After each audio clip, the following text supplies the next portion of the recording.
Hi, I'm Nia and I'm 27.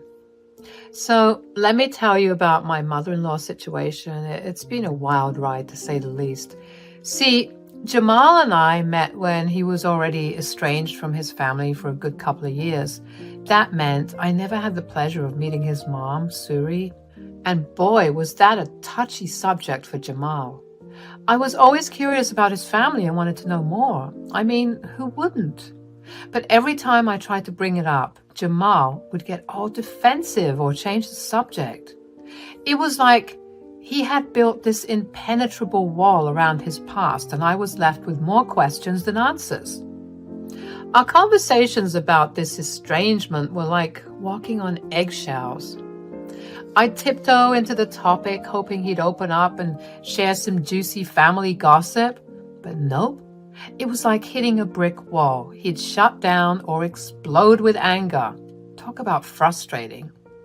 He'd respond like, "Nia, you don't get it. My family is a whole mess, and you don't want to get caught up in that drama." "But babe, we're a team. I want to understand your history and be there for you. We can handle anything together." "Just drop it. I don't want to talk about it." It was tough, you know? I wanted to be the supportive partner, the one who would listen and help Jamal navigate his complicated family stuff. But he was so guarded, like he was protecting some deep, dark secret. And I was left feeling like an outsider, trying to decode his past. Deep down, I could see the conflict in Jamal's eyes. He had this yearning for a different kind of family, one that he never got to experience. But at the same time, he carried his heavy baggage of disappointment and hurt.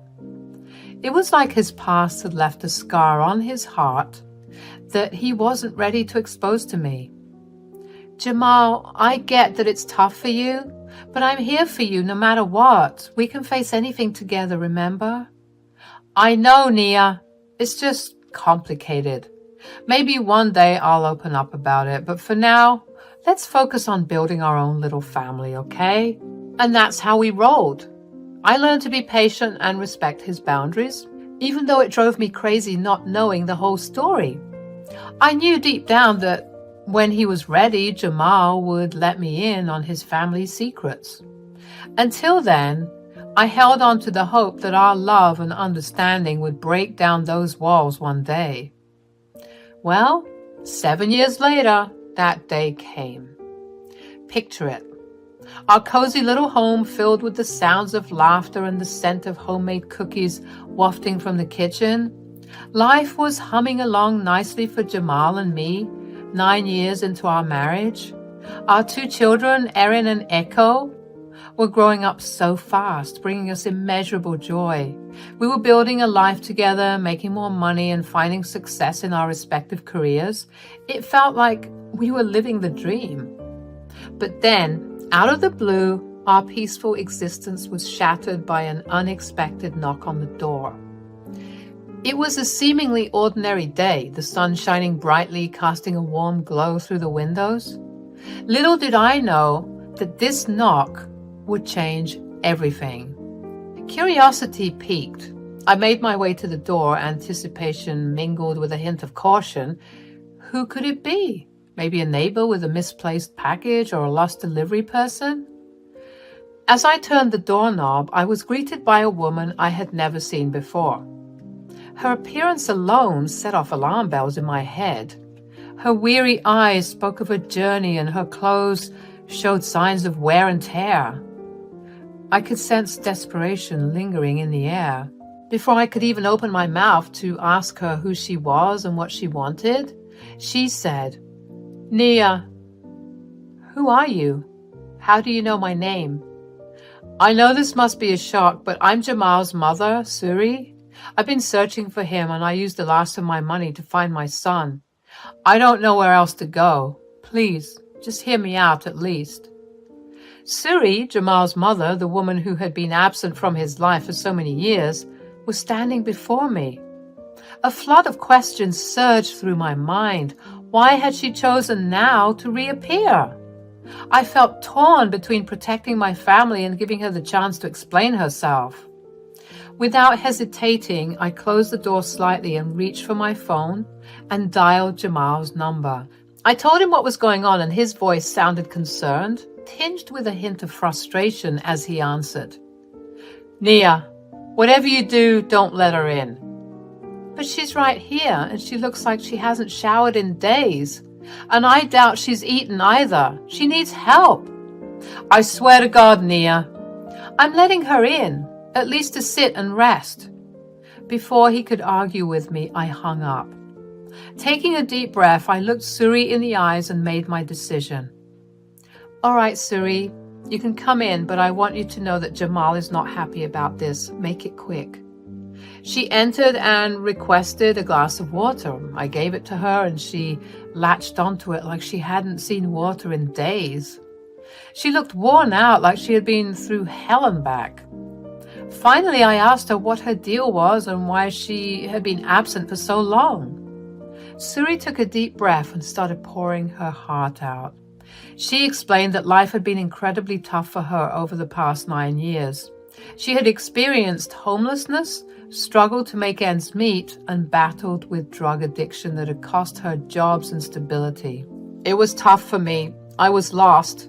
But I'm better now. I'm clean and I'm not getting into any trouble. I want to turn my life around and start new, and that means reconnecting with my son." I was floored. I had no idea about any of this. I couldn't believe that Jamal had kept such a painful secret from me. Suri's revelation hit me like a ton of bricks, and I realized the extent of Jamal's pain and the scars he had carried silently. It all stemmed from his turbulent upbringing, bouncing in and out of foster care due to his mother's struggles with addiction. Tears streamed down Suri's face as she confessed the regrets and remorse she felt for the choices she had made. She acknowledged the pain she had caused Jamal, her son. It was a raw and vulnerable moment. I was torn between anger and compassion. The anger bubbled up inside me, thinking of the hurt Suri had inflicted upon my husband. But at the same time, I couldn't ignore the genuine remorse in her eyes. She seemed sincere in her desire to make amends and start fresh. As I looked at Suri, her tear-streaked face filled with regret, my heart softened a bit. I couldn't help but wonder if forgiveness and healing were possible. Not just for Jamal's sake, but for all of us. The anger still lingered, but empathy began to surface. We talked a bit more, and I was thinking that it was time for her to leave and perhaps return when Jamal felt comfortable. But before I could say that, I heard the familiar rumble of his car. Things certainly took a dramatic turn when Jamal stormed into the house. He didn't even bother to park his car properly. Such was his urgency to confront the situation unfolding inside. His face was twisted with anger, a sight I had never seen before, and it sent a shiver down my spine. I knew we were in for a heated exchange. As soon as Jamal laid eyes on his crying mother and me, he wasted no time in expressing his frustration. "I told you not to let her in here." And just like that, our calm household was engulfed in a whirlwind of emotions. Naturally, I defended my decision, arguing that Suri had promised to explain herself and that I couldn't simply turn her away without hearing her out, especially since he didn't tell me anything for the past 9 years. The tension escalated as our voices grew louder, each of us desperately trying to get our point across. "What do you expect, Jamal? I haven't known anything for 9 years, yet here she is, telling me everything within seconds of meeting. I told you that I wasn't ready to talk about it. I told you not to let her in, and you did anyway. How am I supposed to trust you? Jamal, sweetie, don't you dare. I've changed, I promise." Yeah, like I haven't heard that one before. This time I'm being serious, I swear it. I swear it on my life. What good is it swearing on your own life? You're already dead to me. Jamal! Stay out of this, Nia. But then, to my utter surprise, Suri's demeanor took a sudden shift. She morphed from a remorseful and tearful woman into a sly and cunning fox with a bitter tone. She said, "Baby, You know that I love you. I gave birth to you for Christ's sake. I at least deserve a little respect. I couldn't understand how Suri could switch so drastically from remorse to cockiness. But what surprised me even more is what she said next. Jamal, I demand that you divorce this woman and kick her out of your house. Both Jamal and I were confused. It felt like a slap in the face, leaving me stunned and hurt. I looked at her, searching for answers. What the hell are you talking about? Shut up. I'm not talking to you. And then, with a manipulative glimmer in her eye, Suri began to twist the situation to her advantage. She turned on the charm, trying to win Jamal over with fond memories of their past and the promise of a happy family. Jamal, do you remember late evenings with Aunt Claire? How we'd sit on the porch drinking lemonade in the summer? Yeah, I remember. But that only happened because you were out of drugs. Otherwise, you'd never hang out with me. That's all in the past now, sweetie. I promise you I've changed. I'm doing better. We can go back to these memories, all the happy ones. I wasn't falling for any of this baloney, but when I looked over at Jamal, there were tears in his eyes. Her words were like a siren song, enticing Jamal into her embrace. As I watched my husband falter, his tears streaming down his face, I couldn't help but acknowledge that this was how toxic their relationship was. She had a hold on him, and she was using it to her advantage. My heart sank as Suri continued to push her agenda, urging Jamal to divorce me so they could rebuild their lives together. I couldn't believe what I was hearing. How could she ask him to just throw our marriage away like it's no big deal? I mustered up the courage to respond, my voice tinged with hurt and disbelief. Suri, seriously? These accusations are ridiculous. I would never stand in the way of a mother trying to reconnect with her son. But telling Jamal to divorce me is not the answer. We can figure out a way to make things work without tearing apart what Jamal and I have built together. What is your problem with me? But Suri wasn't giving up. She kept insisting, her voice getting more determined. Jamal, you have to do as Mommy says.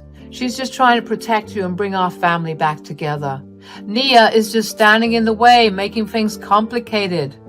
Don't you want to go back to how it was when things were good between us? I felt my heart break as Jamal's resolve started to waver. He turned to me, his voice trembling, and said, I think maybe we should get a divorce. I couldn't believe what I was hearing. It felt like a punch to the gut, a betrayal I never saw coming. In the heat of the moment, frustration and hurt poured out of me. I raised my voice, desperately trying to make him see reason. How can you let her control you like this? Just a little while ago, she was begging and crying, and now she's acting all cold and dismissive towards me? If you let her back into your life, she'll mess with your emotions all over again. Can't you see that? Jamal met my gaze, his expression a mix of defiance and confusion. He shot back, defending his decision. You don't get it, Nia. Our bond is different. There's something between us that you'll never understand. I need to give my mother another chance, and you're making that impossible. Jamal, you were right, okay? I never should have let her into the house. I just wanted to hear her out. I didn't know that she was like this, but now I see what you mean about her. She has to leave if she's going to act like this. You see, she's already trying to separate us. Kick her out already. Nia, you need to go. I'll send over the divorce papers when they're ready. But you can't be here, okay? Are you being serious right now? Super serious. Tears welled up in my eyes as I realized that the man I loved, the man I had built a life with, was slipping away. The pain of his words cut deep, leaving me feeling helpless and betrayed. A month after filing for divorce, just chilling in my hotel room, when suddenly I heard a knock on my door. I cautiously approached the door, wondering if I should open it. But curiosity got the better of me and I swung it open. And guess who was standing there? Suri looked like a hot mess. I mean, she was all disheveled, eyes wide with panic, and she was practically shaking. Before I could even get a word out, Suri blurted out, "You need to come back. He's crazy." "Suri, what's going on?" "I made a mistake. I never should have done what I did to you." "You think?" "Please help me. What's going on?" She went on to explain that he was losing it, breaking things, and acting like a total lunatic. "Just this morning he held a knife to my neck. He must have been having a breakdown or something because he snapped out of it and apologized casually, like he didn't threaten my life. I came here right afterward. I haven't been sleeping because I was fearing for my life." "What the heck happened to him? He was fine a month ago. I mean, last time I checked, he wasn't on any drugs or anything. So what gives?" Suri started sobbing, telling me she had no clue what was going on. Apparently, ever since I left, Jamal had been on his rampage. Filled with anger and frustration, who knows what else. She had tried to reason with him, but it was like talking to a bomb that was on the verge of exploding. "So, what do you want me to do?" I need you to come back." I don't think so." "What? But he's your husband." "Ex-husband, remember? You're the one who instigated it even." "Yes, I know, but nothing, Suri. You made your bed and now you gotta lay in it. I can't stay in that house a second longer. If you're not coming back, he'll kill me." Suri looked like a wreck. She looked much worse than the first time I saw her. Wait, hold up. Plot twist alert. Brace yourselves, because what I'm about to reveal might just blow your mind. You see, as I stood there listening to Suri's plea for help, a mischievous grin slowly spread across my face. Why, you ask? Well, it turns out that Jamal and I had planned this whole thing together. Yep, you heard that right. You see, when Jamal said he was super serious about divorcing me, I knew right then and there that something fishy was going on. Super serious was our little inside joke, a phrase we used when we were planning something sneaky or surprising. It was our secret code. So let's rewind a bit. On the day that Suri came over and demanded that Jamal divorce me, I decided to play along. I left the house acting all upset and hurt and checked into a hotel room. Little did Suri know, Jamal was in on the plan too. A few hours later, Jamal joined me at the hotel, and that's when he spilled the beans. He revealed that he had been plotting to mess with the person who had been emotionally abusive to him all these years. And who better to help him than his partner in crime? Yours truly.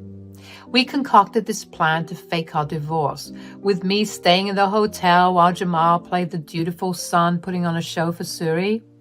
It was a way for us to turn the tables and teach her a lesson. After all, they say revenge is a dish best served cold. But let me tell you, it wasn't all smooth sailing. We had to keep up the act, even when things got tough. There were moments when I wanted to spill the beans and reveal our grand plan, but we had to stay strong. We knew that in the end it would all be worth it. And boy, was it worth it. We watched from the sidelines as Suri fell into our trap, believing that she had won. Little did she know she was playing right into our hands. It was a thrill to see her reactions, to witness her confusion and frustration. Now, I know what you're thinking. Was it a bit manipulative? Maybe. But sometimes you have to fight fire with fire, and trust me, Suri had it coming. She had caused so much pain and turmoil in our lives, and it was time for her to face the consequences. So there we were, playing our roles to perfection. Jamal, the devoted son, and me, the heartbroken wife. It was a masterclass in deception, and we were the star performers. As we continued with our little charade, we couldn't help but feel a sense of satisfaction. We were finally taking control of our own narrative, reclaiming our power and standing up against the one who had tormented us for too long. But let me tell you, dear audience, this story is far from over. The twists and turns are far from finished. So buckle up, because there's more drama, more surprises, and more lessons to be learned. And believe me, you won't want to miss a single moment of it. So if you can't go home, what are you going to do? I guess I have to return to my homeless lifestyle. This is exactly what I didn't want to happen. Is there any way I can live with you? Go to hell, Suri. You're an awful person, and I'm glad that Jamal gave you a taste of your own medicine. I'm glad that he tormented you. Serves you right for all those years of abuse and neglect. Hey there, my name's Nora. My life has been pretty complicated, if that's even the right word to describe it. It's always full of drama, and 9 out of 10 times the drama is in my family. Now, I don't have a big family, so you can imagine that it's mostly just a few individuals instigating things constantly. One of these individuals happened to be my grandpa, and this is the story of how my grandparents got divorced while being on 2 separate continents. I have a very close, almost parental relationship with my grandparents.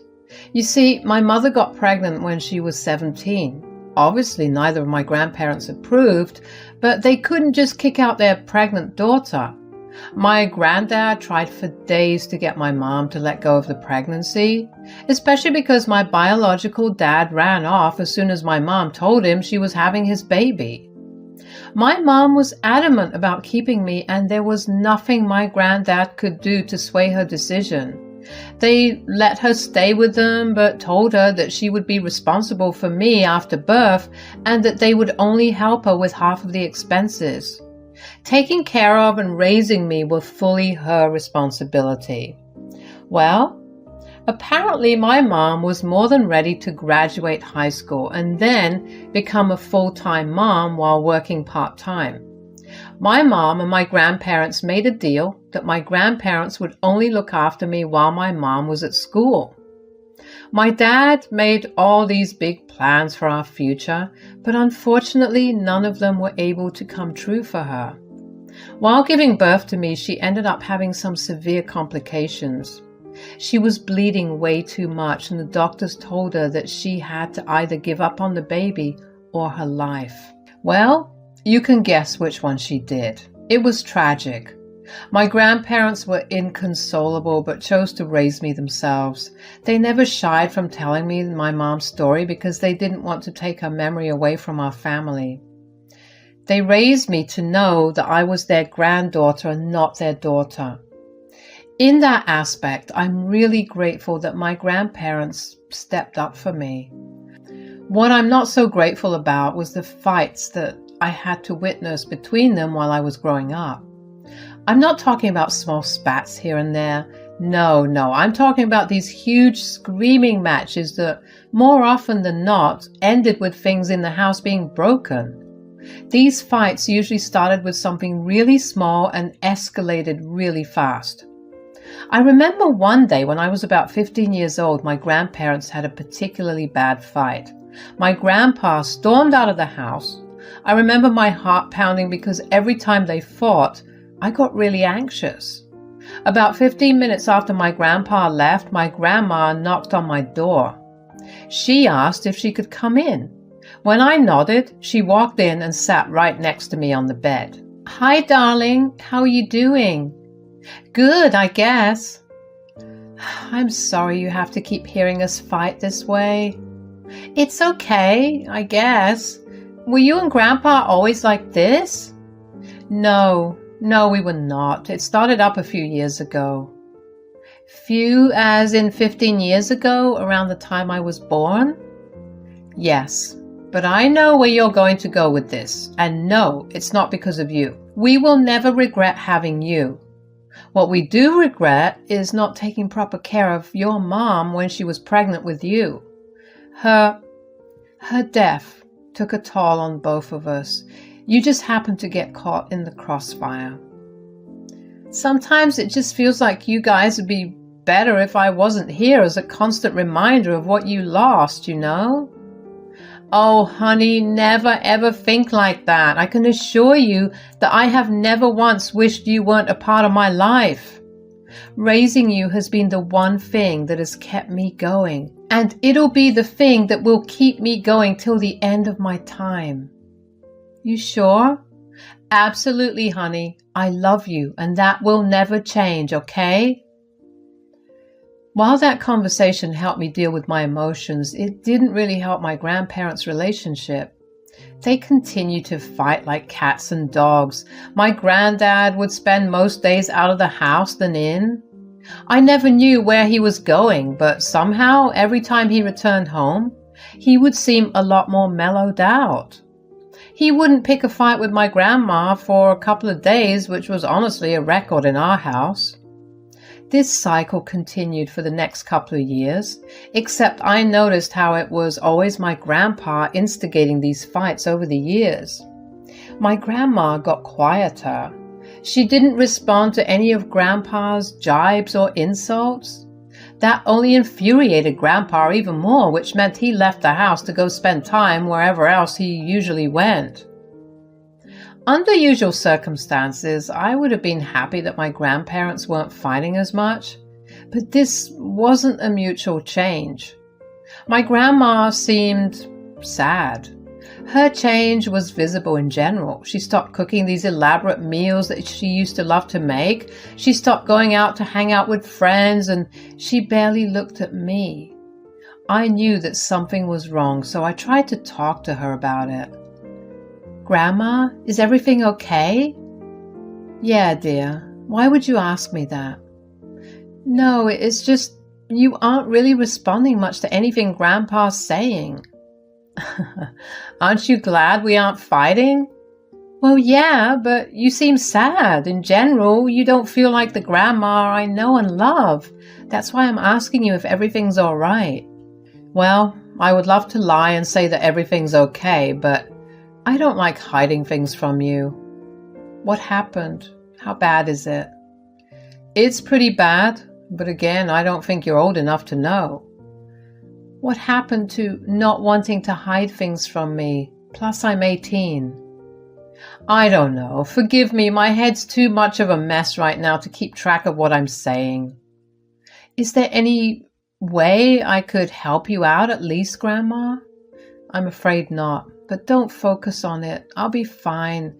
I just need some time to process everything. If you're sure.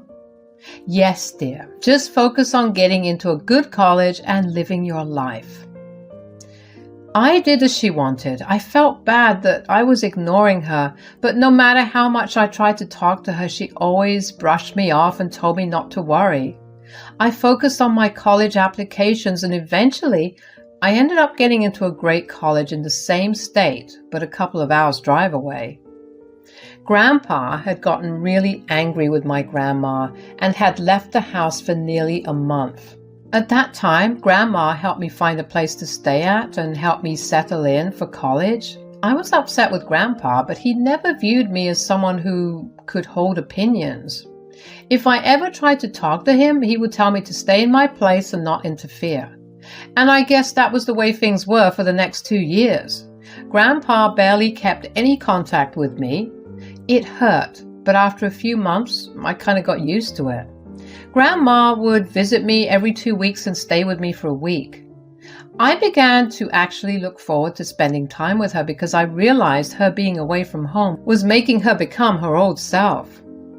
Every time we spent time with each other, we would talk about what was going on in our lives. That's usually when I found out what Grandma and Grandpa were arguing about at that time. On this one particular visit, Grandma told me that they were fighting over me. What do you mean you guys are fighting over me? Well, not necessarily you per se, but it includes you. What is it then? Your granddad's upset that I'm spending so much time with you. Huh, you're joking, right? I wish I was. That's really funny because it's not like he loves to pick fights just so he can get out of the house. Tell me about it. And he could occasionally come to visit me, but he chooses not to. He has some nerve to pick a fight with you based on that. I'm so sorry that he's been neglecting you. I've tried talking to him, but he always gets angry and then, well, you know what happens. It just sucks. I feel like Grandpa's upset with me. Oh no, I promise you that Frank's not upset with you. He's just being difficult. Still, the audacity he has to complain about you spending time with me hurts. I'm sorry about everything. I really am. I wish I could change things. It's okay. I need you to not change. You're the only family I have that actually cares about me. Remember my promise. I love you and nothing will ever change that. I'll always be here, okay? I was still upset about my grandpa's issue with my grandma by the time she left. I mean, both of them raised me, so why would it be a problem for Grandma to spend time with me? And it's not like I never made an effort to get in touch with him. Every time I tried to call him, I would go straight to voicemail or he would speak to me for barely half a minute before hanging up on me. I just wished with every fiber of my being that whatever my grandpa said didn't affect my grandma in any way. Unfortunately, the universe has very rarely worked in my favor. Grandma was supposed to visit me 2 weeks later, but she never did. I thought that things might have gotten bad at home, so she would come visit me a week later, but that never happened either. I tried to call back home, but no one answered. I got scared. I was in the middle of my midterm, so I couldn't even leave to go back home. But as soon as I gave my last midterm, I rushed back. I walked into my home and was shocked by the state of it. It was a mess. There was shattered glass everywhere. The few dishes that weren't broken were dirty and unwashed. There was dust collected on every surface. This was never what the house looked like. One of my grandparents always cleaned up after a fight. I walked around the house just taking in the sight of it. I walked up to my grandparents' bedroom and saw my grandma just sitting in bed, staring at a framed photo of her and Grandpa from when they were younger. Grandma? Oh, Laurie, oh my gosh, you almost gave me a heart attack. Sorry, I was just worried. You didn't visit last month and no one was picking up the phone. I'm sorry, dear. A lot has been going on here and I wasn't in the right mind. Why won't you just tell me what's wrong? You've been suffering in silence for years and I can't take it anymore. Just tell me, please. Well, I guess you're old enough. It's embarrassing, okay? Grandma, we're family. Nothing's embarrassing for us. You're right, I guess. You remember how you asked me a couple of years ago before you got into college why I was so upset? Yes? And you know how Grandpa leaves to go somewhere every time we have a fight? Yeah, where does he go off to? Apparently his mistress's house. What? Come again? I found out a while ago. I found emails between the two of them. I just didn't know how to process it. I can't believe him. I mean, I knew we were fighting a lot and nothing good would come out of that, but this was a whole new level of pain. Why haven't you left him? Because he wouldn't have any place to be. I know I sound stupid, but we signed prenups before getting married. Everything is in my name. Poor man won't have anywhere to go. I don't know whether to feel pain or anger. Just promise me that if he does anything too bad, you'll leave him. But what if he has no place? I don't care. You deserve better than this. I guess you're right. I stayed with Grandma for that week. Grandpa wasn't there. I was grateful for it because I really didn't know how I would react to him. I helped Grandma clean the house up and listen to her rant about her feelings. It hurt me to see my grandma crying. I hardly ever saw her cry, but the few times I did see her cry, it was only my grandpa that was the reason. It sucked that he was always the reason for all these negative emotions. I wanted to stay another week so I could catch Grandpa and give him a piece of my mind. But Grandma insisted I go back to college and work on my own things. She promised that she would come to visit me in 2 weeks. I went back to my flat, but I couldn't help but feel the need to track down my grandpa. I was okay with a lot of the things that went on in my house, but cheating? That was a hard no. I hated that Grandpa was putting Grandma through that, and Grandma was almost too nice about the whole thing. If I was in her place, I would have let go of Grandpa as soon as I found out that he was cheating on me. The next week, I spent all my time catching up with all the classes I missed. I stayed up most nights to catch up and even get a little ahead of every class. That weekend, I decided to try and catch a little catnap to prepare myself to stay up all night. Right as I was about to fall asleep, my doorbell rang, and it kept ringing until I got to the door. I was already cranky because of tiredness, and at that moment, I was so close to knocking whoever was outside my door unconscious. I opened the door, ready to yell, but stopped dead in my tracks when I saw my granddad standing there. My grandma was standing right behind him. She looked like she had been crying, and she refused to look at me. "Grandpa, how come the sudden visit? Did you suddenly remember me?" "Spare me the drama, Laurie. I'm here to drop her off." "Grandma? Why?" "Oh, so you suddenly don't have time or space to spend on your grandma?" "Okay, that's enough. You have no right to talk to me like that when she was the only one who actually cared about me." "I don't care. I'll be back in 8 months. Take care of her." Wait, hold up. Where are you going?" "A world tour with a friend who's currently waiting for me at the airport. Bye." With that, he left. I ushered my grandma inside. I carefully took her bags out of her hands and kept them in the spare bedroom she always used whenever she stayed over. I hugged her and just let her cry for a while. I made her a hot bath and just let her relax. I figured the last thing she wanted to do was talk. Even though my curiosity was killing me, my grandma's well-being came first. After I was sure Grandma was doing better, I asked her what was going on. "So, this friend that Grandpa's going on a trip with, is it his mistress?" "Yeah. I wish this wasn't my life, but here I am." "I don't mean to be that person, but why didn't you stop him? I mean, there should have been something you could have said or done to stop him." "You know what I realized on the drive here? You were really, really right. I deserve better than this. I've given my all to this man, and in return he's broken my trust and made my life miserable. I needed to do something worse for him." "What are you talking about?" "Oh, I'm going to make sure he never comes back. He'll rot wherever he's stuck, and the best part is I know that his mistress is only with him for the money. Once that money goes, so will she. He'll be left all alone." "I like this plan. I'll help you in any way possible, but for now, you need to get some rest." We spent the day just lazing around and watching some stupid reality TV. We cooked our favorite meals and talked for a long while. I was glad to have my grandma back.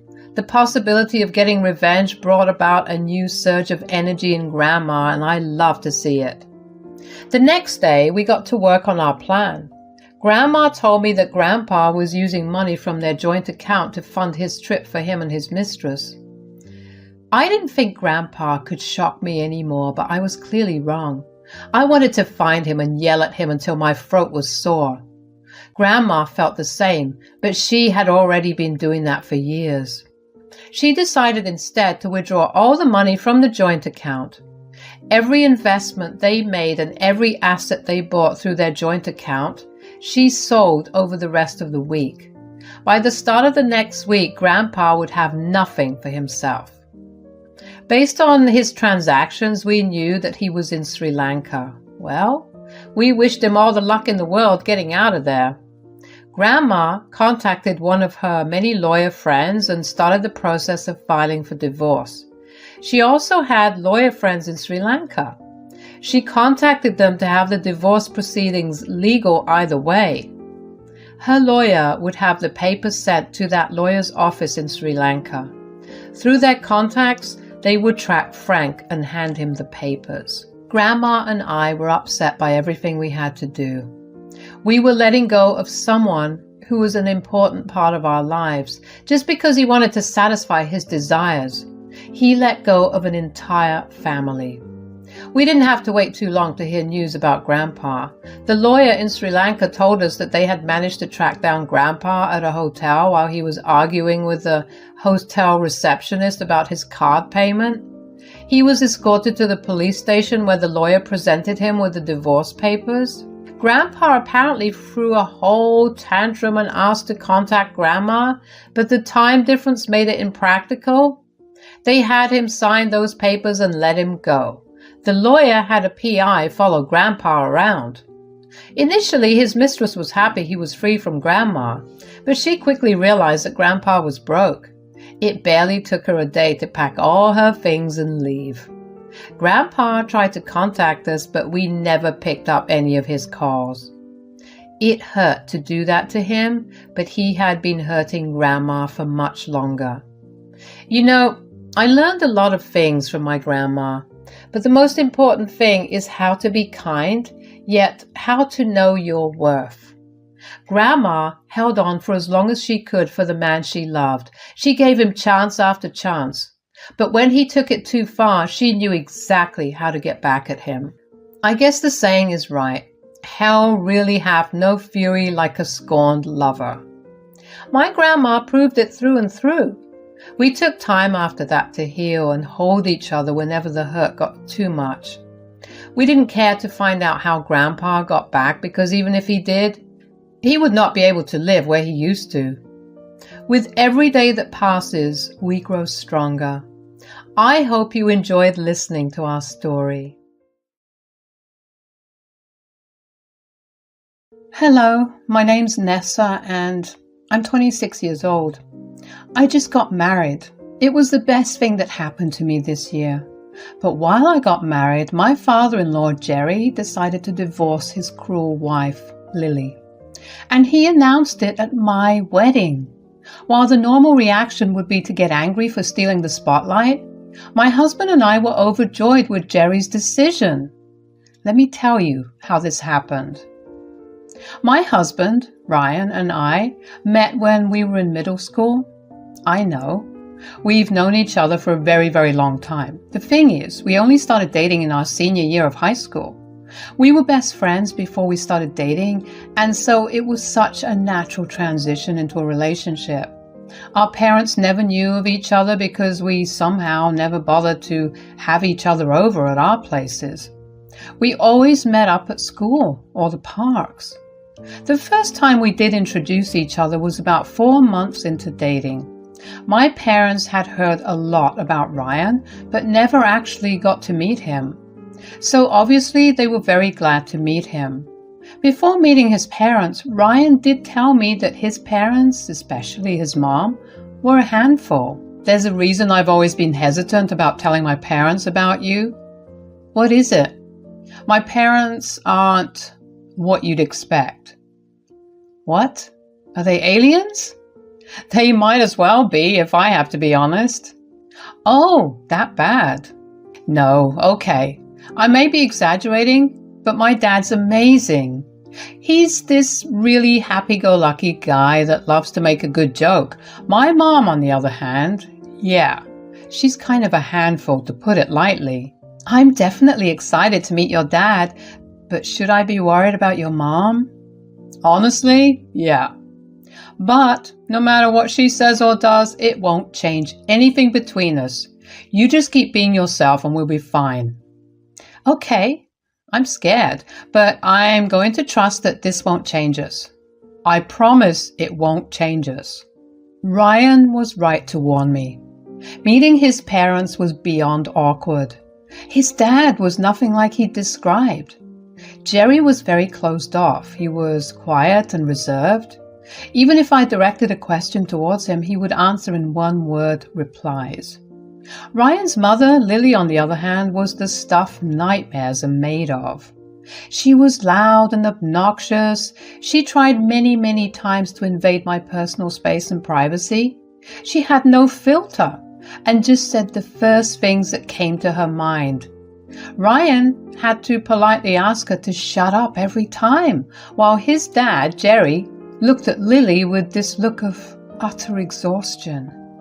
After that first meeting, Ryan was obviously embarrassed. He apologized profusely and promised me that he wouldn't mind if I never wanted to see his parents ever again. I wasn't going to do that, though. The family was family. They had their quirks, but they always had your back. I wasn't going to rob Ryan of that kind of support. The day after I visited Ryan's parents, Ryan called me to tell me that his dad wanted to meet us at our local cafe. I was surprised because honestly, I couldn't imagine the quiet man from yesterday ever wanting to speak up. But I did go there to meet him. Hey, son. Hi, Nessa. Hi, Dad. Hi, Jerry. Why the sudden secret meeting? Unless... Oh God, is Mom coming? No, I wanted to meet you guys here for that reason. I wanted to apologize to Nessa. Me? But why? Just for the way things went yesterday. I know that the way Lily behaved was completely unacceptable, and my not saying anything either wasn't good. I would have stepped up, but yesterday I was just at my limit with her. Oh, it's okay. There's nothing for you to apologize for. You did your best and you've made up for it. Son, you picked a good one. I like her. So how long have you two known each other? Since we were in 7th grade. Seriously? And how come we've never heard of this beautiful and amazing woman? You saw why last night, Dad. Touché. After that, we kind of just hung out for a while. Jerry did turn out to be a little like what Ryan had described him to be. He just looked very tired, and I really just wished the best for him. He didn't deserve somebody like Lily. Of course, I never said that to either Ryan or Jerry, but I did hope at least one of them was thinking the same as me for their own sanity. In our 2nd year, we had to move out of our dorms, so we moved in together.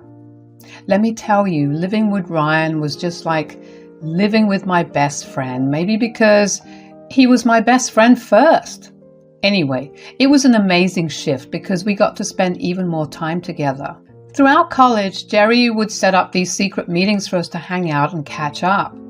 At first, I was nervous, but the more I hung out with Jerry, the more comfortable I got. Like, I could poke fun at him without feeling shy at all. He was actually turning out to be a great guy. After we graduated, Ryan and I waited another 2 years to get our financial stability and settle into adulthood fully. Once we had gotten to a comfortable place, Ryan proposed to me. Obviously, I was over the moon about it. We remained engaged for a whole year because we had to juggle wedding planning, work, and budgeting. Thankfully, Jerry had our backs. He didn't tell Lily anything because none of us wanted her to try to sabotage our big day. But when we did send the invitations out, Lily was furious. We told her it was going to be a small event, so there was no need for an extra hand. I don't know how, but she calmed down and let the topic go. Then finally came the day of my wedding. The first half of the ceremony went off without a hitch. It was honestly a magical moment, walking down the aisle in front of all of our guests and then standing next to Ryan, who was crying. I shed a lot of tears of my own too. Everyone teared up when we read our vows and cheered when we were officially pronounced husband and wife. The only person who looked out of place was Lily. While she wasn't very vocal about her disapproval of the wedding, she definitely did some things to let everyone know about it. She was constantly rolling her eyes, sighing really loud, and at one point during my vows, she even snickered. But Ryan and I just overlooked her antics because we knew the day was about us. When it was time for the reception, everyone arrived looking immaculate. Ryan and I were showered with congrats and praises. We kicked off the reception with a dance and drinks. Needless to say, everyone was happy. Well, except you know who. At least this time, everyone had the choice to steer clear of her, so she mostly stood in a corner all by herself. Jerry tried to get her to join the dance floor, but she adamantly refused. Finally, it was time for toasts. All the guests were seated at their tables. Ryan was the first to get up and give a toast to us, and I followed next. I think it was safe to say that both of us were in tears. Then went our maid of honor and best man. I mean, up until it was Lily's turn, I was a mess of tears and my stomach hurt from laughing. However, as the time drew nearer for Lily to make her toast, a part of me began to panic. She had constantly tried to sabotage this wedding. It was pure genius of Ryan and I's part to hire security and get them to keep an eye on her. Well, when the time finally came for Lily to speak, Ryan and I held each other's hand and squeezed tight. I was glad that I wasn't the only one feeling nervous about this. I didn't want Lily to say something that would get her kicked out because I knew she loved Ryan and I knew that this event meant a lot to her because she had always dreamed of going to her child's wedding. So literally, for her sake, I hoped she didn't mess it up. Hello everyone, I'm so glad to be here. For the few of you who don't know, I'm Ryan's mother. It's truly a pleasure to be here attending my baby's wedding.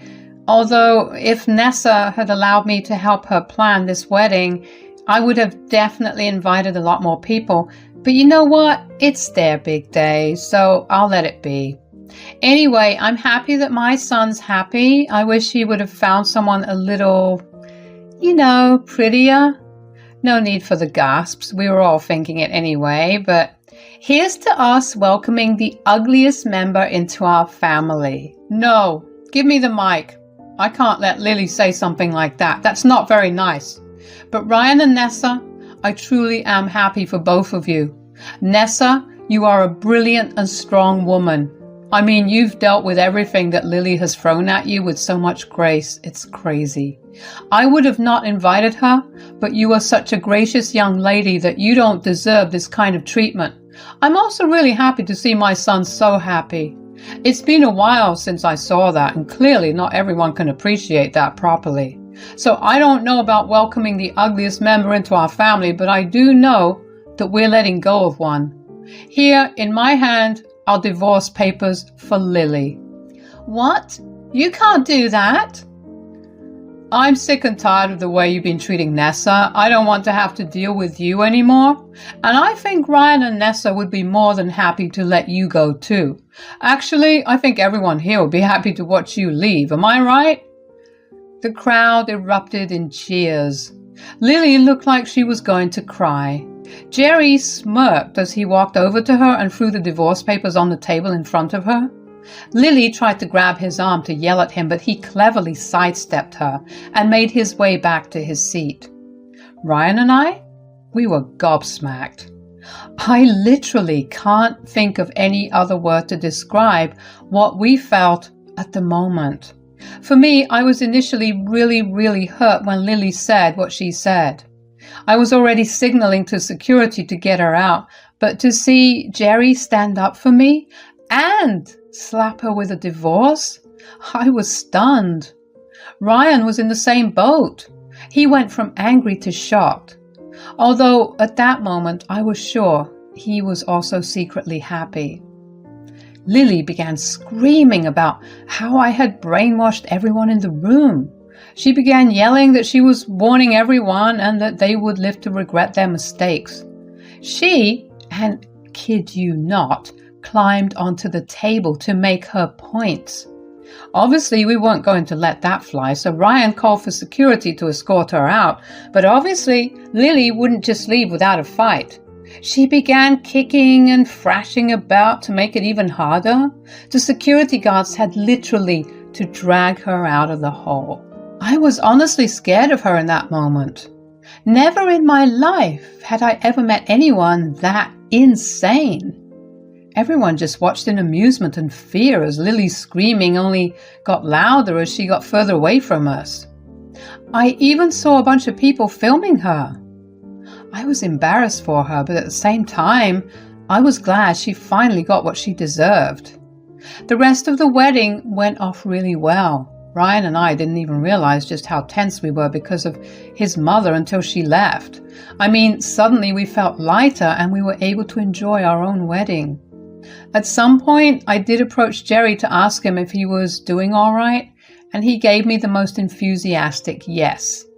I was glad he finally looked happy. By the time the wedding was done and Jerry and I had reached back home, we were way too exhausted to really discuss any of the things that transpired at our wedding. We invited Jerry to spend the night over at our place because we were sure he didn't want to go back home to Lily. The next morning, the three of us talked over coffee. "Good morning, Jerry. Did you sleep well?" "Ah, here come the newlyweds. Yes, I did sleep well. Did you guys?" "Yep, we slept so well that we don't even remember falling asleep." "Ha, that's good. But I do have something to ask you guys." "Yes?" "Well, I was kind of awake for a while last night because I was thinking about a lot of things, and I don't know if I overstepped and caused a scene on your big day. So I'm sorry for, "Oh, no, it's all okay. In fact, I was really happy that you stood up for me."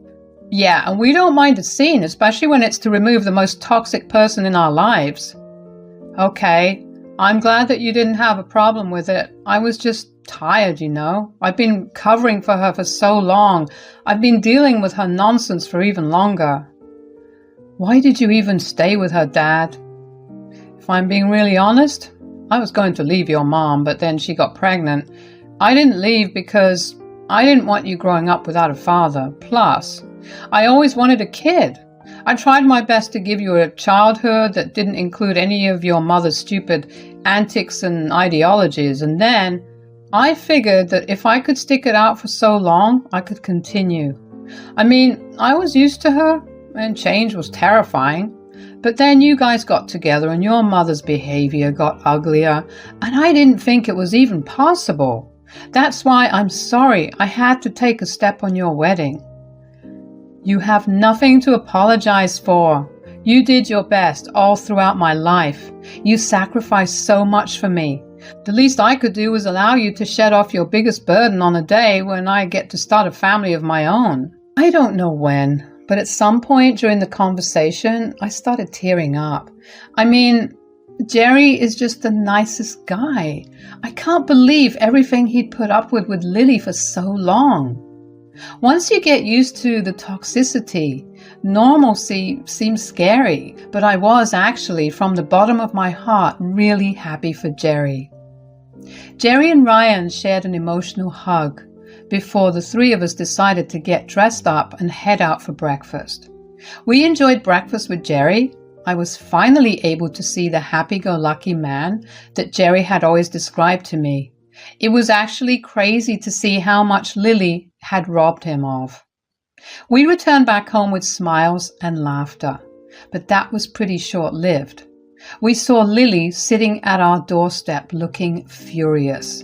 I could sense how all three of our moods just dropped. We were glad she was going to be out of our lives, but at the same time, none of us really wanted to deal with her this soon. I guess it was better to get things done sooner rather than later. We parked our car and made our way over to her. We let her in and sat down to talk. Before any three of us could say a word, Lily glared and pointed her finger at me. You are the reason my precious family is falling apart." "Lily, I didn't even save it. You've been nothing but a thorn in my side. It wasn't enough to steal one man in my life. You had to take both of them." "Mom, do you even know how insane you sound? Look at what you've made him into." "I've had enough of this. If you came here to yell and blame Nessa, clearly yesterday taught you nothing." "I didn't only come here for Nessa. I came to talk to you as well. I mean, what did you even think you were going to achieve by pulling a stunt like that?" "A stunt?"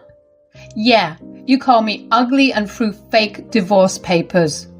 Get back home and I will have a word with you." "Lily, that was no stunt. That was all real. I am asking to divorce you. I'm sick and tired of you, and I meant every word I said yesterday." "You're divorcing me because I'm ugly? You spent years pining over me? You know I'm not ugly." Besides, if Ryan can stay with Nessa, you can definitely overlook my appearance. Do you really not hear how obscene you sound? You may not be ugly on the outside, but you definitely have the ugliest personality. You are mean, entitled, and just embarrassing to be around.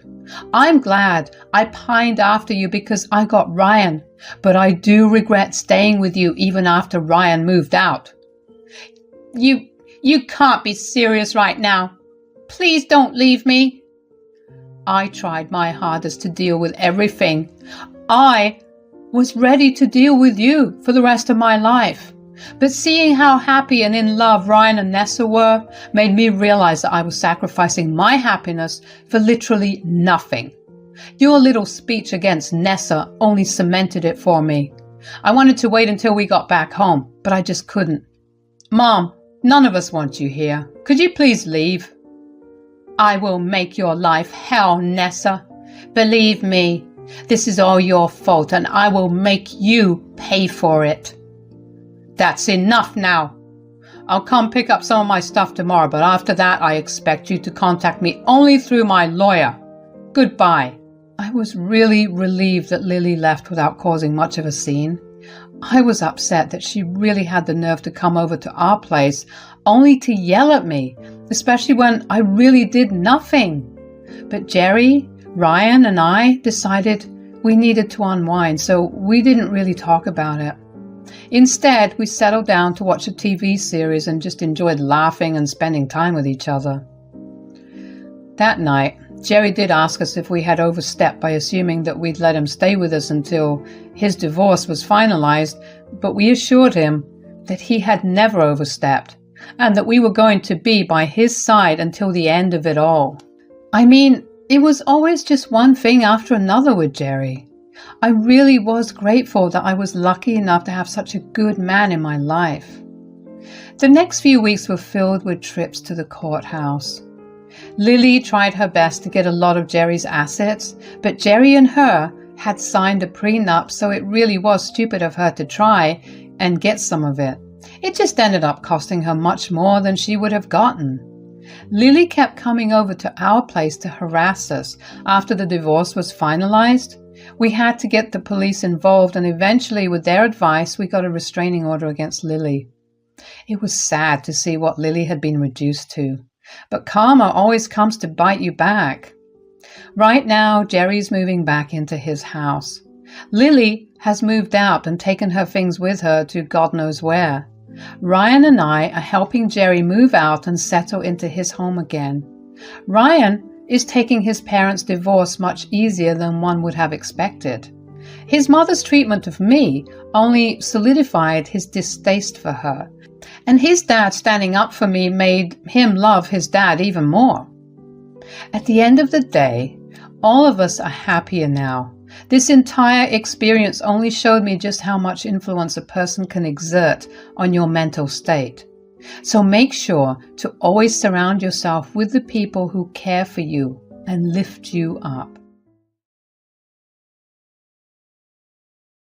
Hello, my name's Val and I'm 34 years old. My mom passed away when I was only 5 years old. My dad raised me for the next 7 years all by himself. When I was about 11, my dad told me that he was seeing someone. I was a child and I didn't really care much for it. When I turned 12, Dad introduced me to his girlfriend and told me that they were going to get married soon. The first thought that I had was that his girlfriend was really young. Dad introduced us to each other and told me that her name was Jody. I later found out that Jody was only 10 years older than me. I remember I was a little freaked out by such a short age gap between us, but I eventually stopped caring about it. Jody and I didn't have the best relationship. She was overbearing and she kept trying to be my mother. I tried to talk to my dad about it, but he thought that Jody was right. I didn't like it, and as soon as I turned 18, I moved out. Although I did move out, I still had a really good relationship with my dad. We would go out to get lunch every other weekend. I remember initially Dad would try to get me to involve Jody in my life, but when he saw I wasn't budging, he dropped it. Although he would tell me about how much he loved Jody in the hopes that I would come around to liking her because he loved her. I was doing pretty great in my life, though. I managed to get a job at this reputed firm right out of college. I wasn't rich, nor was I living paycheck to paycheck. I was living comfortably. I had started saving right from the start, and in a couple of years, I was doing amazingly. When I was 28, my dad got into a freak accident and ended up passing away. Dad's passing away was devastating for me. I couldn't believe that this was what my life had come to. The only family member I had was gone. I was a mess. I cried myself to sleep every night and I barely could function in the morning. I was lucky enough to get a week off of work to grieve. I wasn't the biggest fan of Jody, but I knew she loved my dad, so I made sure to check up on her regularly. The first time I met her, she looked normal. I didn't expect her to be wearing all black and mourning at home, but I did expect her to look a little worse for wear. I knew for a fact my eyes were very puffy and they had the darkest circles around them. My nose was red and my skin was splotchy from all the tears. Jody, on the other hand, looked like she was completely fine. Okay, I know this is coming off as judgmental, but I kind of hope to feel like I wasn't the only one grieving so hard for the man who was my world.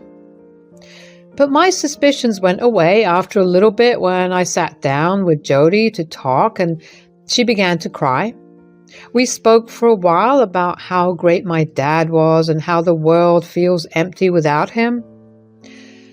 After that first visit, I started to visit Jody a lot more. We would have tea together and just talk about everything that we were feeling. I thought we were beginning to finally develop a connection. I was tired of her trying to replace the role of my mother, so it was nice to have talked to her as just her. One particular day, when we were talking, she suddenly burst into tears. I was alarmed because we weren't even talking about anything emotional. I got up from my seat and made my way over to her to let her cry into my shoulder. When she calmed down a bit, I asked her what was wrong. Is everything okay? What's wrong? I just got a letter from the bank. Uh-oh, what did they say? You know how I have been super busy with taking care of your dad these past few months, along with taking care of all the medical expenses? Yeah, well, I haven't had much money to pay off our mortgage, which has now transferred to me. I don't even have a job. I'm going to be homeless. Oh, no. Is that what the bank told you? Yeah, they've given me 4 months to pay off all my dues. Of course, along with the 4 months mortgage payments as well. I don't have that kind of money. Your dad didn't even leave me that much. I know. It's okay. No, it's not okay. Calm down, Jody. I have some money in my savings. I can help you out. Really? You do that for me? Yeah, of course. You've become someone I've come to understand recently, and I value you a lot. Plus, Dad would have been happy with me for doing this for you. Thank you so much, Val. If I do help you with your payments, I have 2 conditions. Yeah? I can't rent a place and pay your mortgage. I will need to move in. Of course, honey. This house is yours, too. Great. Secondly, I can't keep paying off your mortgage. You need to find a job soon and start taking care of it. I can contribute half of it, but you'll still need to find a job. And over time, in the future, you'll need to pay me back, too.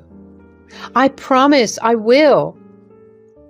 I did feel sympathetic towards Jody. Going from being financially stable to desolate is a very big and scary change. I couldn't have imagined what kind of anxiety Jody must have been feeling because of it. But I had quite a good amount in my savings.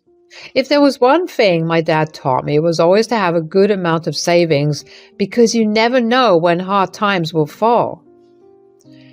Over the next week, I contacted Jody's bank and got to working around the mortgage repayments and having the foreclosure nulled.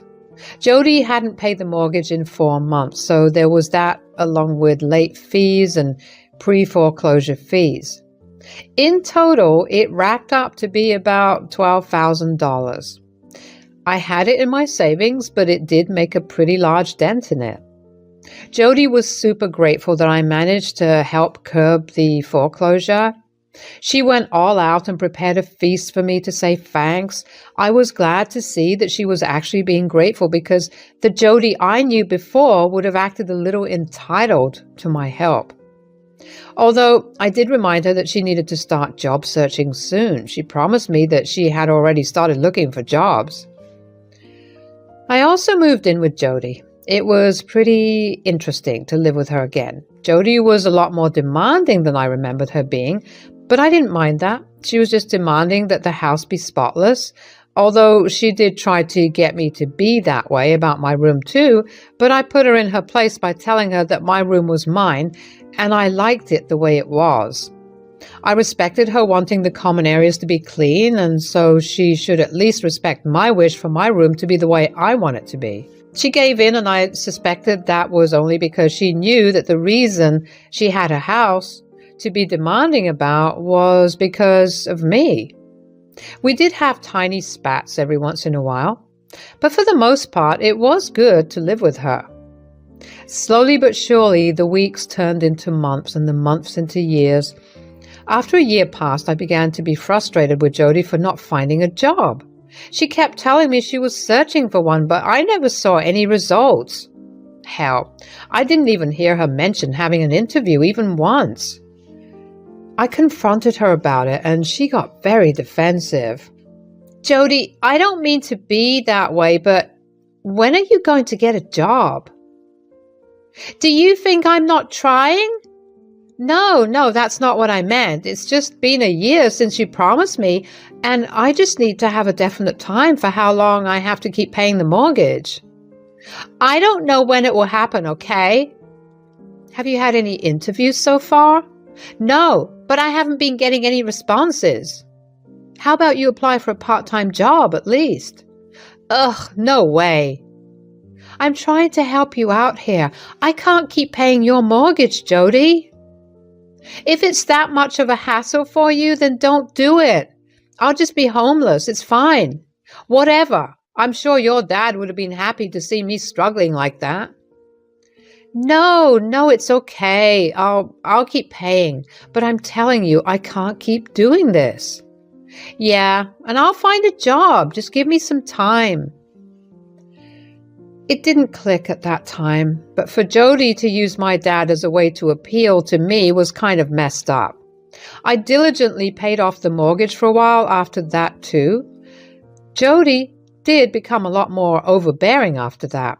She began to get annoyed about when I got back home and who I hung out with during weekends. It irked me, but at first I didn't say anything. When she got out of hand, I stood up for myself and put her in her place yet again. She would always quiet down, but I would sense her dislike for me after. She would go weeks without properly talking to me, and I would feel so icky when I saw her the way she used to be when my dad was still alive. Regardless, I still helped her out. Another year passed and I decided to put my foot down. I never saw Jody make an effort to start working. I know it's wrong. But one day, when she was out, I went through her emails on her laptop that she had left unlocked on her bed. I found out that in the past 2 years, she had only applied to one firm, and that was also right after I agreed to help her pay off the mortgage. I was angry and disgusted with her ability to lie to me. After I had been so accommodating and nice to her, all she was doing was taking advantage of me. So when she came back home that night, I told her that I was no longer going to help her out. Needless to say, Jody did not take that well. How can you do this to me? I've given you 2 years to figure your things out. You've refused every form of advice I've given you, and you haven't made any effort to actually get your life together. You really think I haven't been making any efforts? Jody, I know you aren't making any effort. You're just making false accusations. All right, then why don't you show me all the places you've applied to this year? That's an invasion of my privacy. Look, I'm glad that you and I have been able to develop a pretty good relationship in the past few years, and I'm glad that I have been able to help you out. But I need to start looking out for my future too.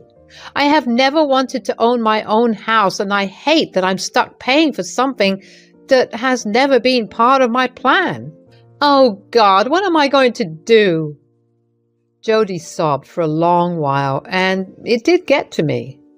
Although that night I left her there because I was still angry with her. I decided to do a little research to maybe help Jody out. I knew that I couldn't keep providing for her, so if there was any way she could keep herself afloat, I'd like to be able to help her find it. The next day, Jody refused to talk to me, but I asked her if she would just listen to me. I informed her that she should file for bankruptcy so she could get an extension on the loan payments and even get time off from paying it for about 5 years. Jody finally acknowledged me and asked me if I could help her out with filing the paperwork. Of course, I told her that I would help her, and we spent the next few weeks getting everything approved. Once Jody was free of her mortgage payments for the next 5 years, I told her that she still had to get back on her feet once again.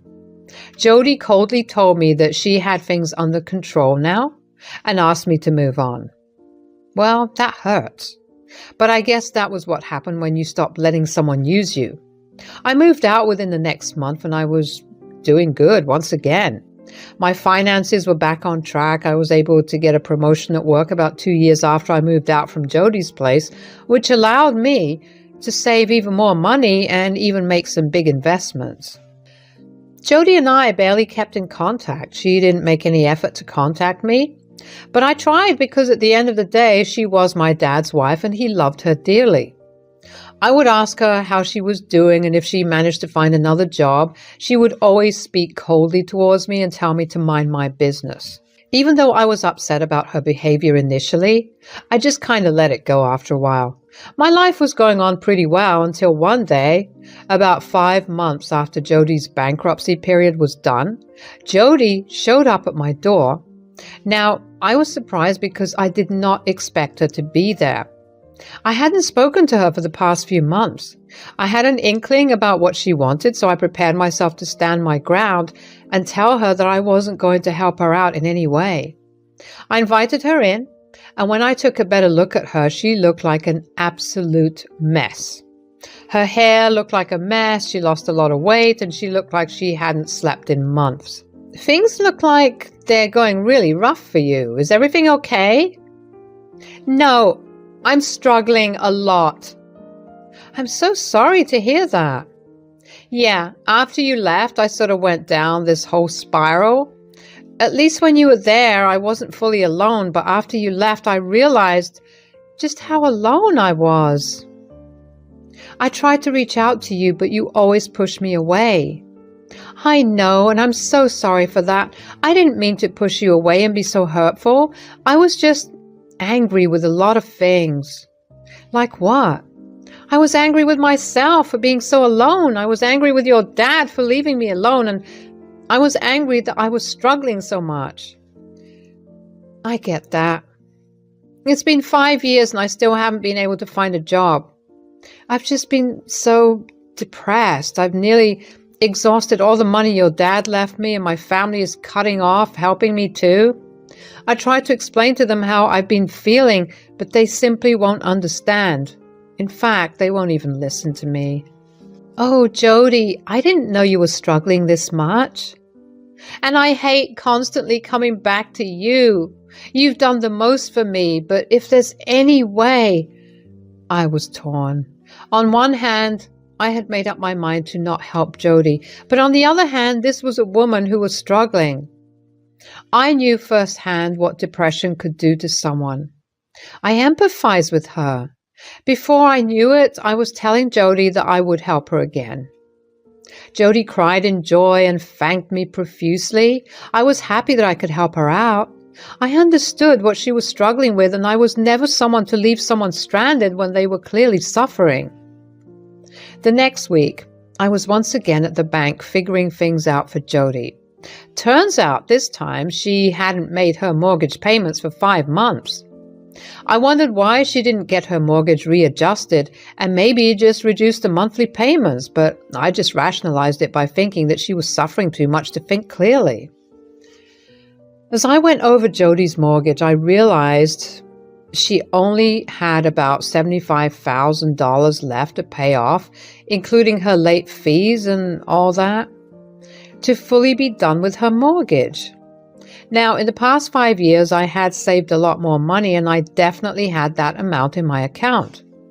I checked with Jody if she'd just want me to pay off her mortgage, and over time, she could pay me, and she cried. She asked me if that would be possible, and when I said it would, she promised me that she would pay me back.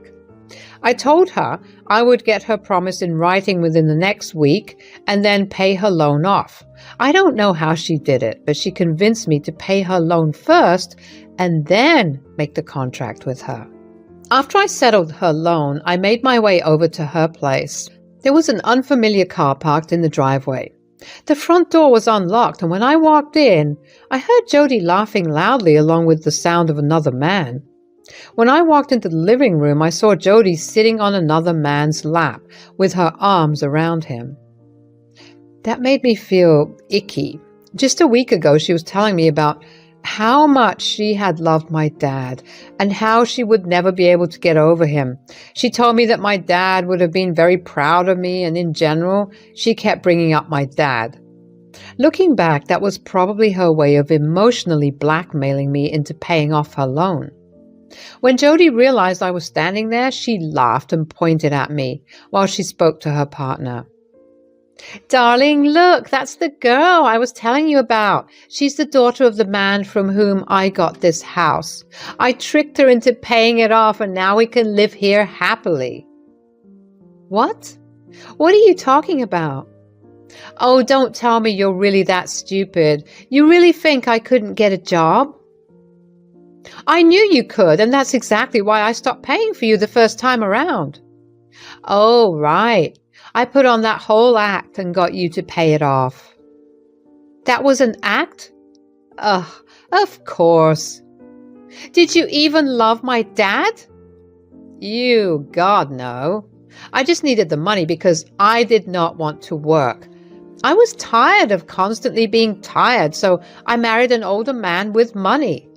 Man, I really hoped he'd live longer." "You are sick. I can't believe I helped you out for so long. I can't believe my dad fell for you. Do you even know how much he loved you?" Yeah, I don't care. Say what you want. At the end of the day, I own a house, and that's all I care about. Plus, I get to live with my boyfriend here." I stormed out of the house. I felt my tears running down my face, and I wanted nothing more than to hurt Jody. How could she do something as vile as this? I knew I couldn't let Jody win that easily. I knew just how to get her off of her high horse. You see, since I was transferring a large amount, my bank was holding the money for a day to give me the opportunity to cancel the transaction. Jody didn't know about this, and if she had actually been smart enough, she would have waited to reveal her grand scheme. I was grateful she was stupid. I really was. I called my bank and canceled the transaction. I then blocked Jody's number and blocked her from all of my socials. I made sure that there was no way for her to reach me. I knew it would take another month or so for her to realize that the mortgage payment was not done, so I decided to move as well. I was hurting, but at the same time, I was glad I was able to give Jody a taste of her own medicine. I hoped that she would face the worst consequences, and from what I found out later, Jody's house did get foreclosed. I heard from various mutual friends and connections that she's been couch surfing for a while now. Her boyfriend left her, and she has no income as yet. She tried to badmouth me, but quickly realized that no one was siding with her. In fact, a bunch of them reached out to me to check on how I was doing. I felt like I had vindicated my dad by denying her the opportunity to own his house. I've learned to never let anyone use my emotions to appeal to me. People are crappy and will never miss out on an opportunity to use you. I've learned to let go once I've already been burnt because people rarely ever change. In a way, I guess I'm grateful for this experience. I will continue to live happily and I will honor my dad's memories without letting them influence anything I do. Thanks for listening. Hi everyone, this is Tina. My life was seemingly perfect before I got married. I had a decent job and was all set to marry the man of my dreams. Let me give you some details about me. It will help you understand my story better. I belonged to a middle-class family. We had a good life with a quaint house in the suburbs. My life changed for the worse when I lost my parents after my high school graduation. I still blame myself sometimes, but with therapy, I have almost come to terms with it. After my parents passed away, I was brought face to face with reality.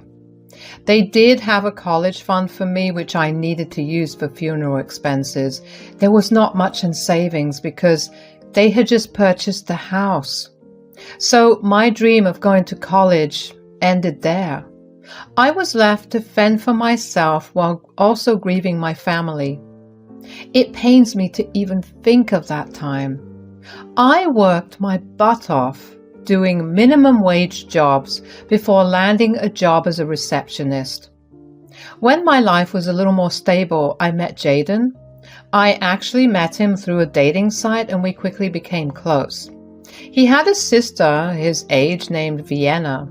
Vienna and I would go on to have an amazing friendship that is still the same even today. While his sister loved me a lot, his mother didn't. His mom was one of those controlling and overly entitled parents. She often made fun of me and mocked me for not going to college. She said, "I have no idea why Jaden likes you so much.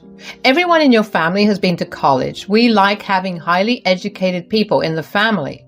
Even Vienna is doing her major in business studies. It's a shame Jaden chose a dumb girl over so many people." I wanted to go to college, Esther, but after my parents' death, I had no money. There was no way I could have survived. Those are just excuses. My son and daughter both took out student loans to go to college. They didn't take the easy way by doing lowly jobs and ruining their lives. I didn't ruin my life, Esther. I worked a decent job and managed to stay afloat even after getting orphaned at 18. And I am helping Jaden pay back his debts by contributing more to the household. Around 1 year of dating, Jaden had suggested that he move in with me. His student debt was crippling him and he needed to cut down on his expenses. He did have a good job, but the loans were way too much to handle. So I allowed him to move into my house since we were going strong. I didn't let him pay rent and instead ended up footing the grocery bills. I also dipped into my savings to get his car fixed. He only paid towards his debts and gave money to his mother. So when Esther made fun of me, it really hurt. She tried to make me out to be a dumb girl who didn't deserve Jaden. She was right in a way. I didn't deserve Jaden. I deserved someone better. I just didn't know that then. Despite Esther's problems with me, Jaden married me. He loved his mother and never took a stand against her. Still, I married him. I was a stupid fool who thought that he would change and at least stand up for his wife. Well, he never did. Esther continued to insult me and take the money from her son while I footed all the bills in the house. She even moved in with a new boyfriend and made Jaden pay for his expenses too. It was a horrible situation for us. I stayed in that marriage for 2 years. I was determined to make it work. I was afraid to be alone. We fought a lot about his mother. I hated the fact that he never defended me. Jaden always ignored me and blamed me for creating problems. There is one other thing that we constantly fought about. Since Jaden was stuck paying his debts and helping out his mom, we would have to wait a long time to have a child. It devastated me, but I made my peace with it until one day Esther called everyone into her house and said, "So you must be wondering why I called all of you here. Well, I am pregnant. You will have a new sibling soon. I am having a baby boy." "Wow, that's good news, Mom. Congratulations." "You have to be kidding me, Mom. What were you thinking? You don't work and your boyfriend doesn't give you any money. How will you support this child?" "Vienna, this is a miracle child. You know I always wanted a third child, but never had the chance. I finally have my dream come true. Don't be so cruel." "You were barely a good mother to us, Mom.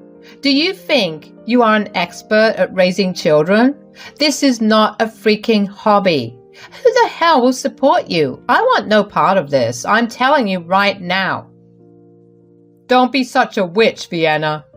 We will all pitch in to help. This child will be special and won't have to ask for anything. I am confident Mom will be able to do it." I stayed silent because I didn't know what to say. I won't lie, but I felt like this was a slap in my face, and I agreed with what Vienna said. Esther depended on her children for everything, and now she was adding another member to our lives. Surprisingly, the father of the child wasn't in the house, which was very concerning as well. Somehow, I had the feeling that I was about to be in big trouble, and I was right. The next day, when I returned home from work, I found both Jaden and Esther waiting for me in my living room. I had no idea that Esther was coming to visit. I greeted them and they told me to sit down. Jaden said, "We have to talk about something, Tina. It's very important, so we need you to listen very carefully." "What is it, Jaden? What's the matter?" "You need to take a second job. Our expenses will increase a lot in the coming years." "What? Why? Are we making any big purchases or something?" "No, we will be taking in my mother and my new brother." Guys, at this moment, I felt like I was having a nightmare or something. My husband said this with a straight face, and my mother-in-law nodded with him. They looked at me as if it was their birthright to demand food and board from me, as if they are both entitled to my money. I wished that it was a bad joke, but no one laughed, and there was no hint of a smile either. After a while, it became awfully clear to me that they were not joking after all. I blinked a couple of times and said, "Let me just summarize this again. You two want me to get a second job so that I can take over the responsibility of Esther and her new baby?" "That's right, Tina. Oh my God, finally you have got this one right. You are not that dumb after all. What you said is exactly what we want." "And what if I don't agree to this ridiculous request that feels more like an entitled demand?" "You have no way to say no, Tina. I already told Mom that she can move in with us. The baby will be here in a few months, and there are a lot of expenses before that." "Yes, there will be lots of expenses. We need to set up a nice nursery and a playroom for my son. I was thinking about converting Tina's study into a nursery, and I can move into the guest room, but you will have to buy a better mattress. It's super uncomfortable. Oh, and I need a monthly allowance for shopping. I need new maternity clothes and a child's clothes too." God, there is so much to do. I heard Esther rant about what she planned to do with my house and with my money. I was stunned to see that my dear husband agreed to all of her demands and decisions. Why won't he? It wasn't the money Esther was going to spend. It would be my money from 2 freaking jobs. My opinions here didn't matter. They didn't even ask for it. There were no requests, just demands. They continued to say, "As you can see, Tina, the baby does have a lot of expenses. You won't understand since you don't have children. So you absolutely need to take up a second job for mom and her baby."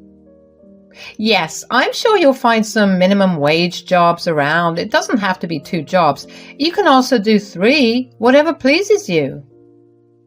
"I don't think this is a good idea, guys. I'm already working a lot to support the 2 of us.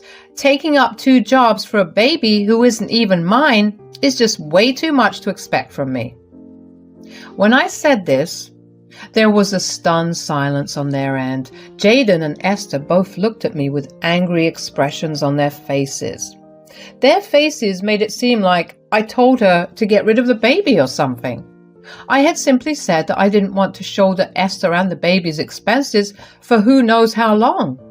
But Jaden and Esther both jumped on me with their rage. They said, "I already told you, Tina. There is no way for you to say no. This is the only way that we can afford to raise this child." "Do you see that, Jaden? Tina wants me to get rid of my child." "Oh my God, how can you be so cruel, Tina? Just because you don't have children, that doesn't mean no one else would." "What the hell, Esther? I never said that. I don't have a baby because I want to be financially stable to take care of it. If you want to keep your child and raise him, then why don't you get your own job?"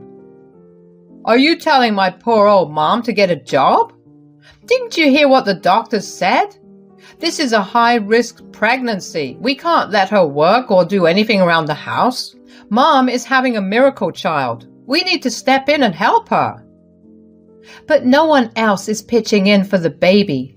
I will be the one to work 2 jobs and provide for everyone. And I will be the one doing house chores for 4 freaking people. Who knows, I will be told to babysit too." "It's not babysitting when you're doing it for the family. You are bound to look after the baby. He will be your new brother-in-law. Vienna will also come and help at times." "I highly doubt that, Esther. She already told us that she wants no part of this problem. The most she can do is pay a small amount for hospital bills. I can't blame her. She has just started working and had student loans." "I have student loans too, Tina. That's why you have to get 2 jobs to help.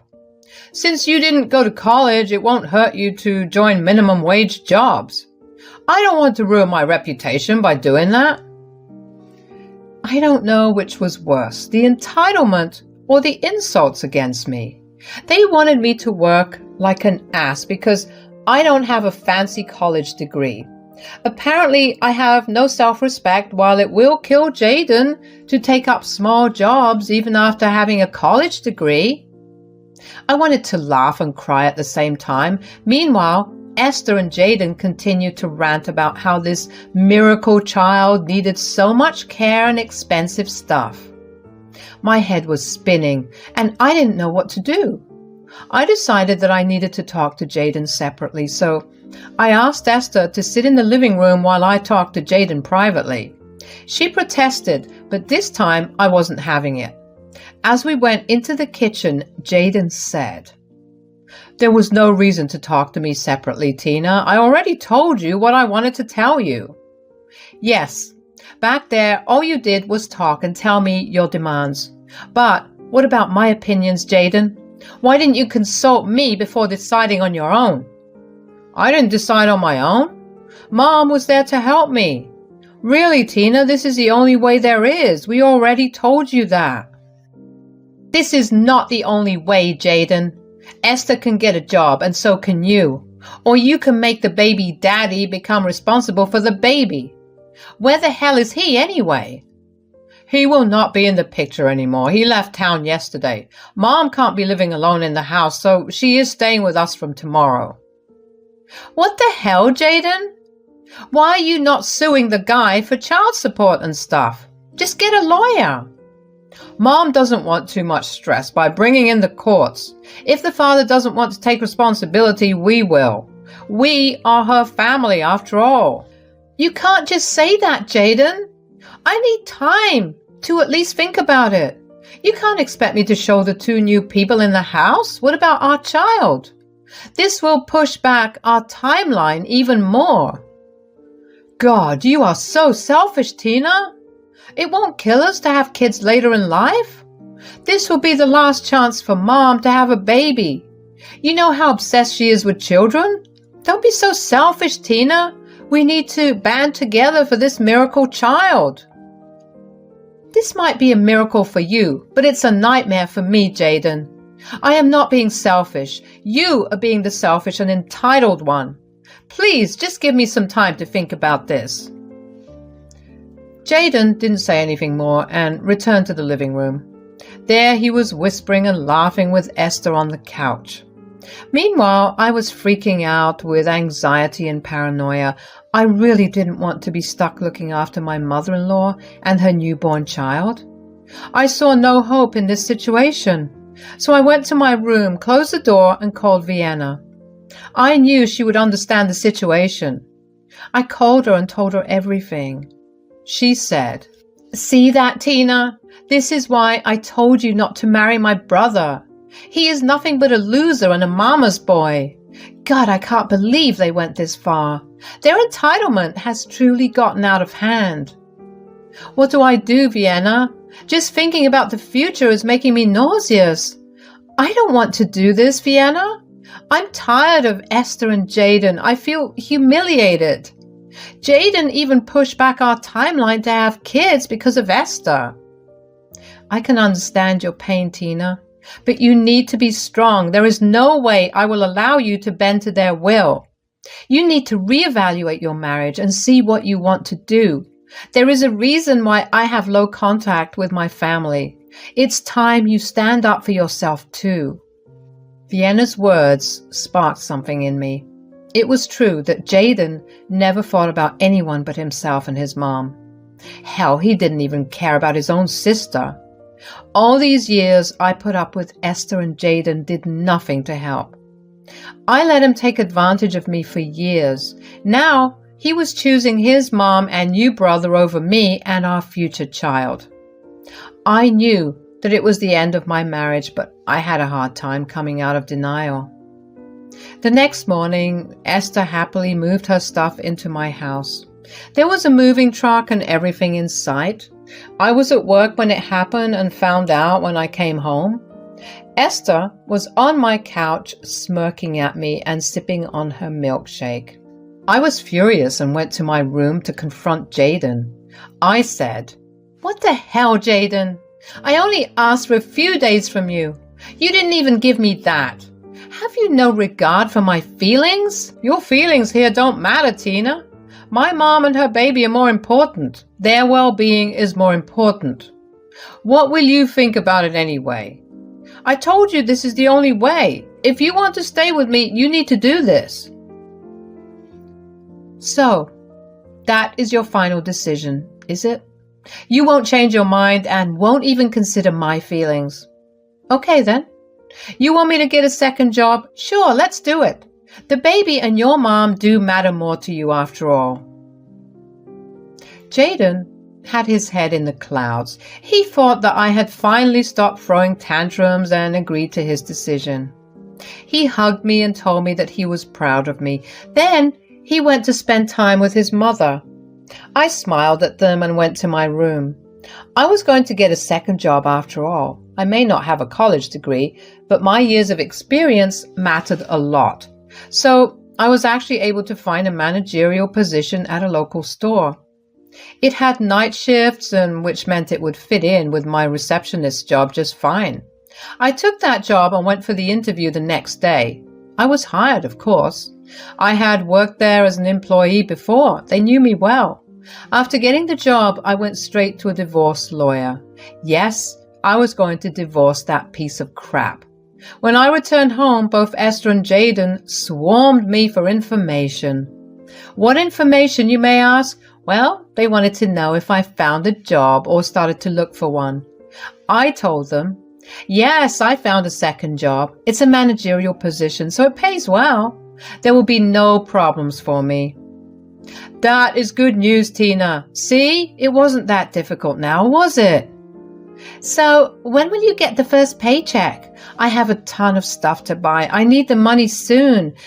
When will you be able to give me money? I looked at them with a confused expression on my face. I pretended to not understand what they were saying at all. Yes, I have a flair for drama. I was so done with them that I didn't feel any emotion towards them anymore. I said, "Sorry, Esther, I don't understand. Why would I give you money?" "You can ask Jaden." "What? Why would she ask me? You took the second job to support Mom. You are the one who needs to give her money. You can give her some now from your first job as well." I never said that I got the second job for Esther. This has nothing to do with her at all. I took up a second job so that I could hire a lawyer. Why do we need a lawyer, Tina? I told you we cannot sue the father. It will be too stressful for Mom. We cannot risk that at all. The lawyer is not for Esther either, Jaden. The lawyer is for me. I will be filing for divorce. I have already talked to one, and I am also preparing an eviction notice. This house is not a marital asset, so I don't need to allow you to be here during the divorce. Plus, you earn more than me and have enough money to rent. You can move out within a month, and don't forget to take your mom as well. Hearing this, Jaden was shell-shocked. He went extremely silent, and Esther also did the same. The expression on their faces was super funny, but I held my laughter. I didn't want them to think that I was joking or something. After some time, Jaden and Esther started to shout at me, calling me names. They didn't like the fact that I talked about divorce and eviction. They thought that I was fretting them or something. That night, Jaden slept on the couch. The two continued to berate me throughout the week until the divorce and eviction papers arrived. That hit home the reality that I was truly kicking them out. Then they started to emotionally blackmail me. They said, "How can you do this to a poor child, Tina? I know that you hate me, but my child has done no wrong. Think about my poor child." I do feel bad for the child, Esther. He will end up having a useless mom and an equally useless brother. But that is none of my concern. I will be out of his life long before he is even born. How can you say that, Tina? Have you no heart? Where will we go? How will we take care of the baby? Your mom is a third-time mother, Jaden. I'm sure she knows how to raise a child. Only her daughter turned out right, though, but she doesn't even want to talk to her anymore. Jaden and Esther continued to hound me with their emotional blackmail. The good thing was that with 2 jobs, I was rarely home, and Vienna moved in with me to make sure they don't do anything stupid. Yes, she signed a lease and would be paying me rent too. She would now be my roommate till she gets married to her fiancé. I was glad to have her support in the house. Our divorce went to court because Jaden refused to sign the papers. I was able to provide documents to show financial abuse to some extent. That led to the judge allowing us a 6-month separation period. Jaden protested a little bit but didn't know what to do. When it was time for the eviction, both Esther and Jaden created drama. They alternated between berating me to begging me. I ignored them and forced them to move out. Lawyer fees were getting heavy on Jaden, and he tried to avoid drama. Not to mention that he now had to take responsibility for 3 people. Jaden realized the severity of the situation soon. Esther and Jaden did move in together into a small apartment. Soon, it became apparent to Jaden that he had messed up. He begged to come back to my house without Esther, but I shut him out. I stuck to my guns for 6 months, after which the judge granted me the divorce. I got alimony and half his savings. It was a full win for me. Jaden looked defeated when he left the court. By that time, Esther had already given birth to a healthy baby boy, and the entire financial burden was on Jaden alone. Vienna was not talking to them and refused to give any money. She did meet the child, though. She will be a caring aunt. She simply didn't want to reward Esther's bad behavior. She is still living with me, so I am not alone. I actually left my receptionist job because I am back in college. Yes, I finally decided to pursue my dreams now that I had the money. My new managerial position with the night shift was enough to sustain me while I went to classes in the morning. With the rent from Vienna and alimony from Jaden, I'm confident that I will be able to breeze through college without a problem. Keep me in your prayers.